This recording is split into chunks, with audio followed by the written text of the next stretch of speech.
Today is August 31st, and you know what? It's the last day of the month, and I guess the new routine of the show for the last few months is it's story time. So, my name is Rob. I am an alcoholic. Sorry you have to listen to me twice. I guess you don't have to listen, but yeah, here we are. But today we are reading a story, a personal story out of the 4th edition, called On the Move. This is story number 7 from Those Who Lost Nearly All. Before we get to it, I want to say that I hope you all are having a great day today. Man, I woke up this morning with just this immense heart of gratitude. And, all I prayed was a simple thank you. God, thank you so much for just allowing me to wake up and allowing me to be sober. And I just feel great today. So we're alive today. Hopefully we're sober. And if we're not, this can be a new opportunity for you. Because if you're alive, there's hope for you to begin your brand new life. Trust me when I say that it is worth it. And you don't have to do it alone. But with that stuff out of the way, all my rambling out of the way, let's get to the good stuff.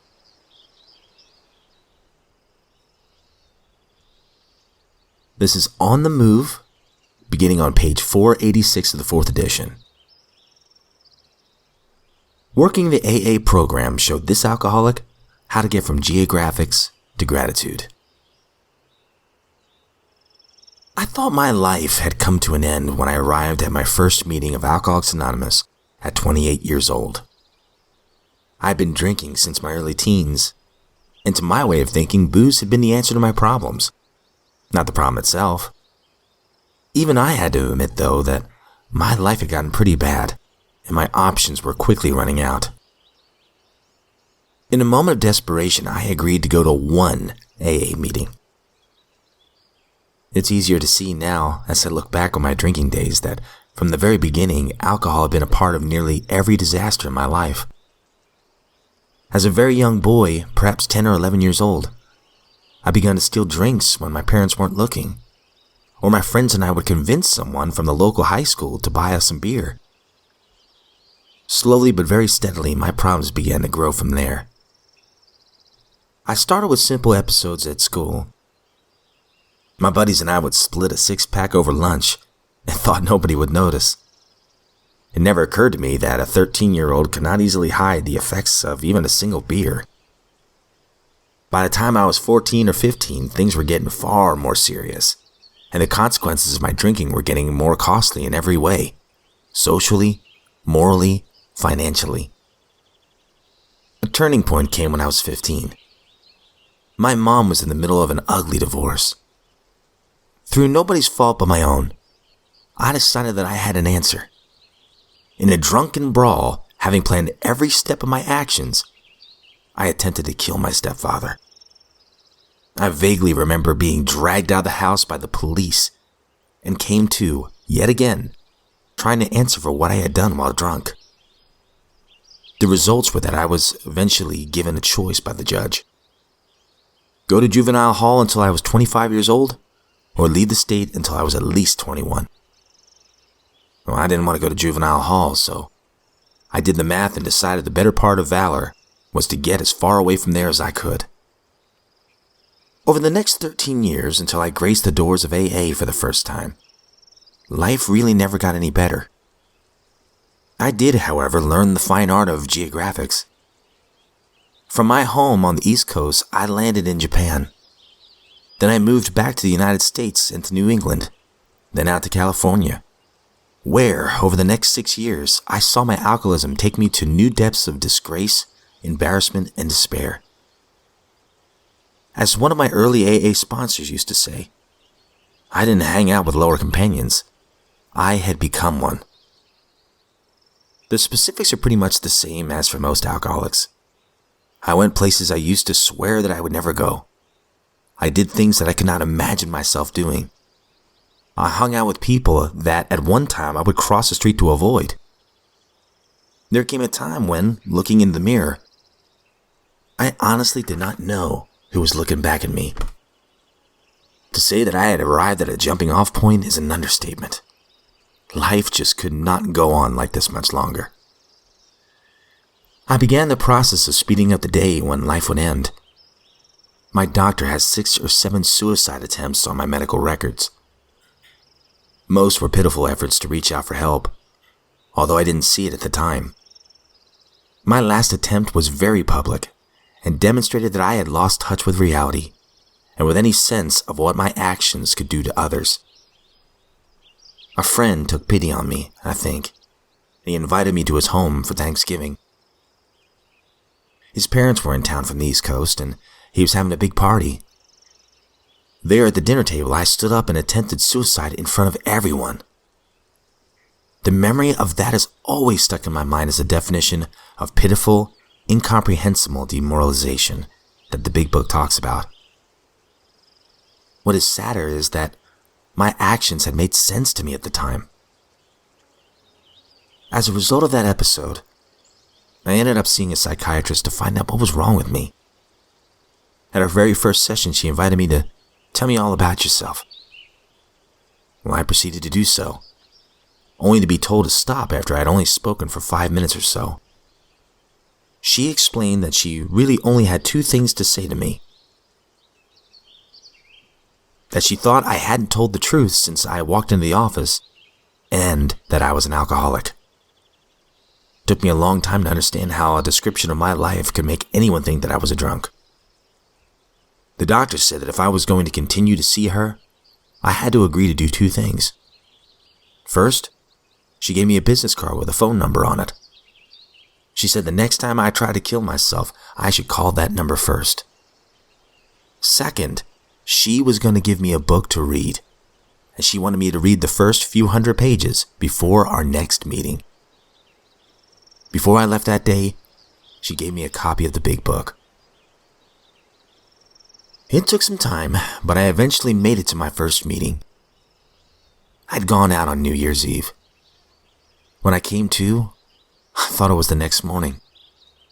As I held my head steady, popped some aspirin, and tried to drink a cup of coffee, I glanced at the front page of the newspaper. It was January 9th, and I had been in a blackout for over a week. After everything else that had happened, that was terrifying enough to get me to my first meeting of Alcoholics Anonymous. When I drove up to that first meeting, though, I saw that the address that I had was actually a church. As a nice Jewish boy, I was not about to wander into a church.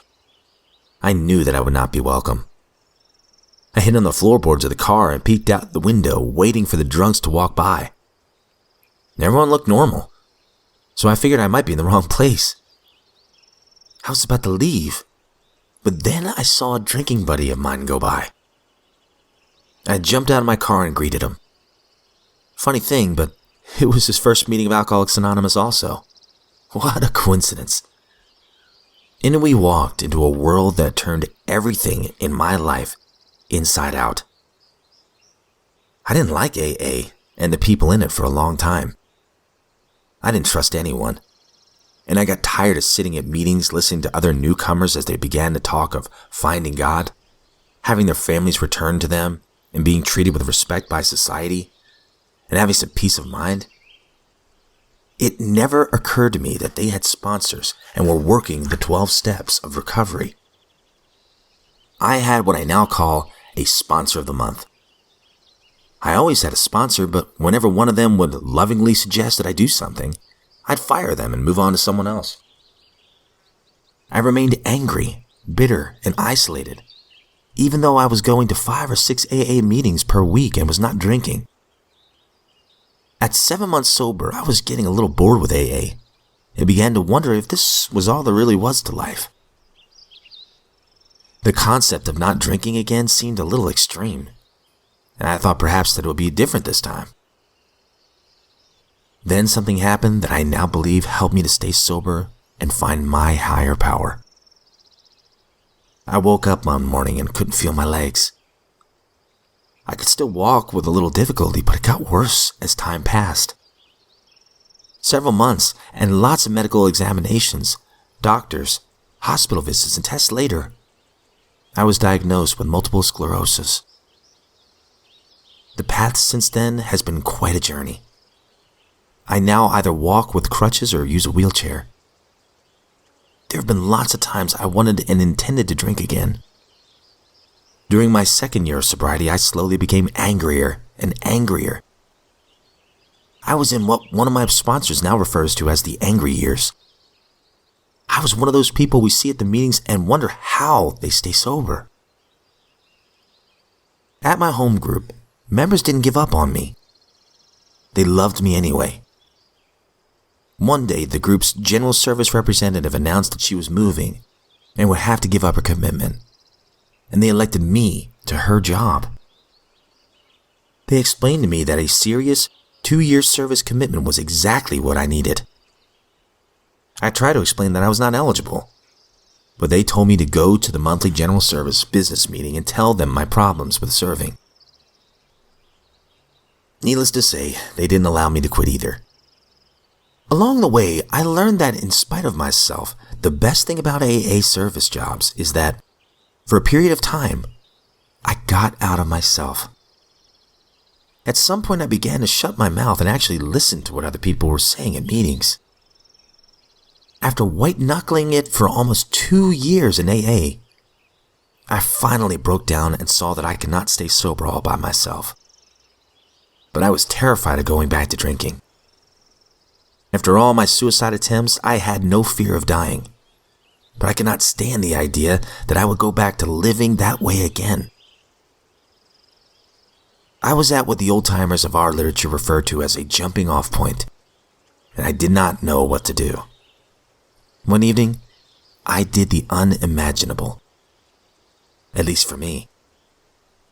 After picking up my sponsor of the month to go to a meeting, I informed him that I was ready to work the 12 steps of Alcoholics Anonymous. In most respects, my life began again that night. That man took me through the steps in a loving, gentle way that for the remainder of my life I will be grateful for. He taught me to look inward at my soul, to welcome a higher power into my life, and reach out to others. He taught me how to look into a mirror and to like and even respect the man who looked back at me. When I reached the 9th step, I began to hesitate in my enthusiasm. One morning, I woke up covered in sweat and could not get over a nightmare that I had, that this was my last day of sobriety. After calling friends and my sponsor, I knew what had to be done. I spent the entire day, more than 8 or 9 hours, going into people's offices and making my amends. Some were thrilled to see me. One woman called the police. When they arrived, it turned out the policeman was in AA, and he convinced the woman not to press charges.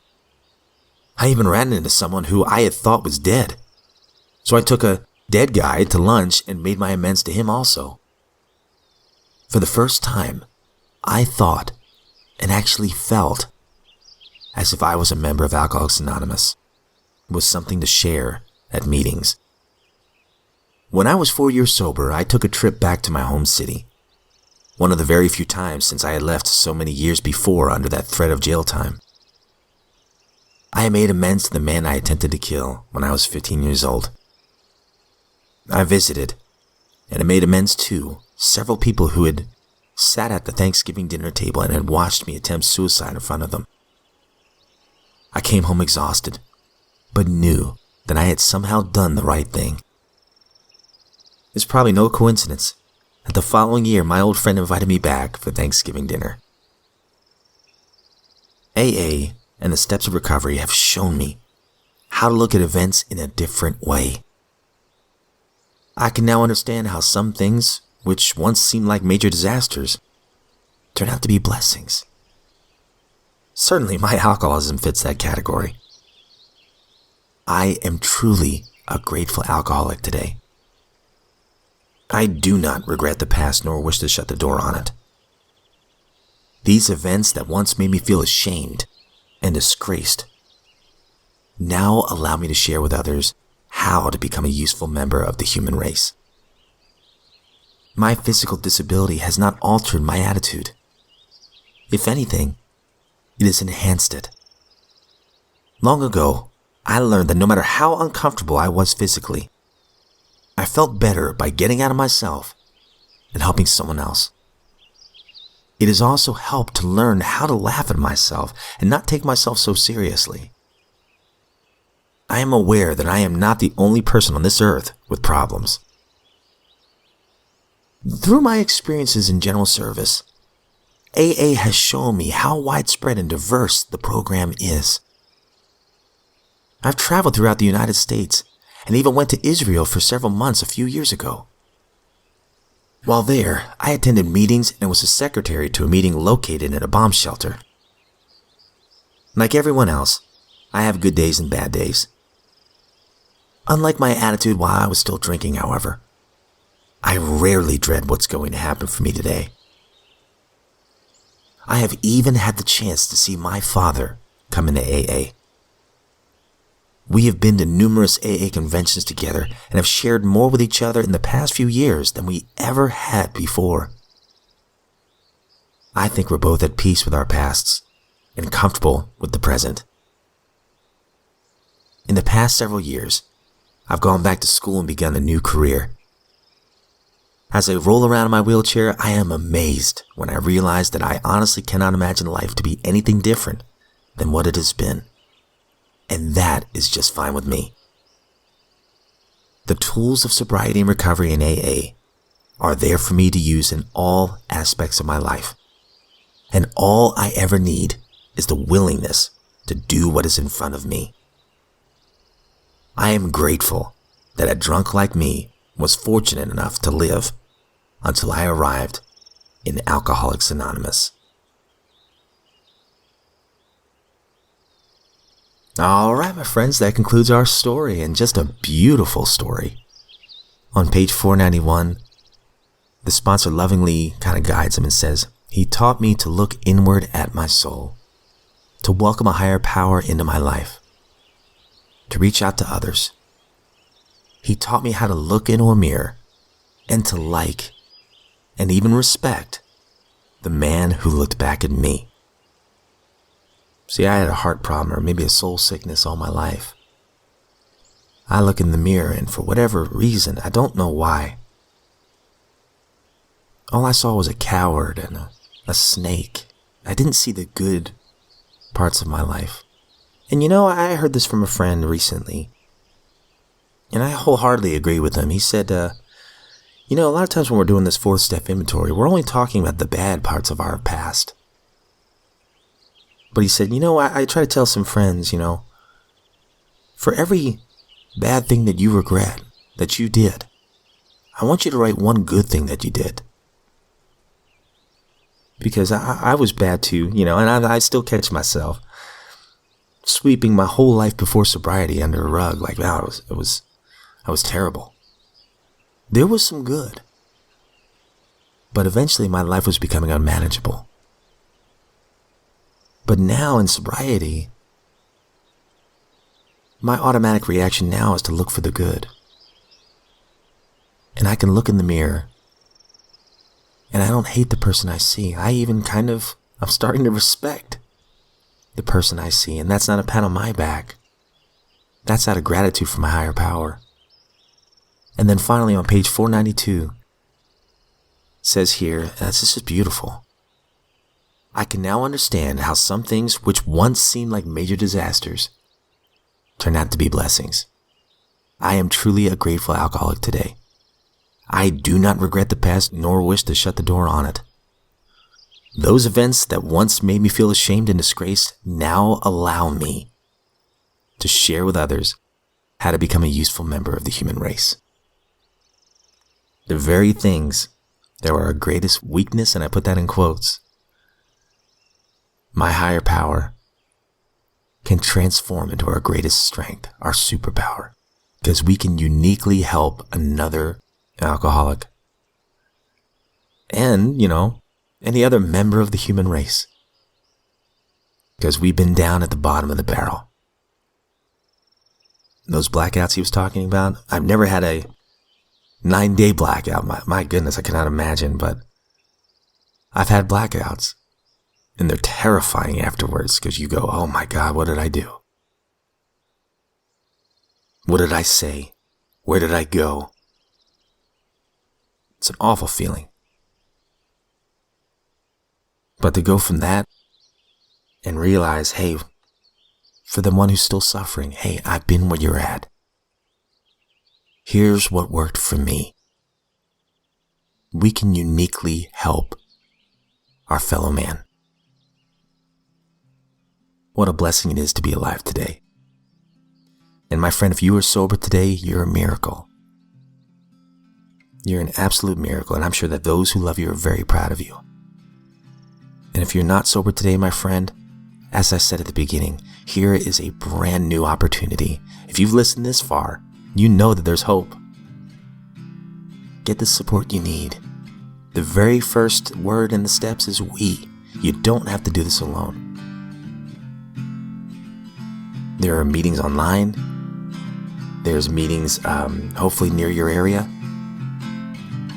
There's this podcast, I guess, where we're an old drunks just reading the chapters. But you don't have to do this alone. But anyway, my friends, I've rambled on enough. We're getting up on 25 minutes here. So if we were given another set of 24 hours, my friends, I sincerely look forward to seeing you right back here tomorrow.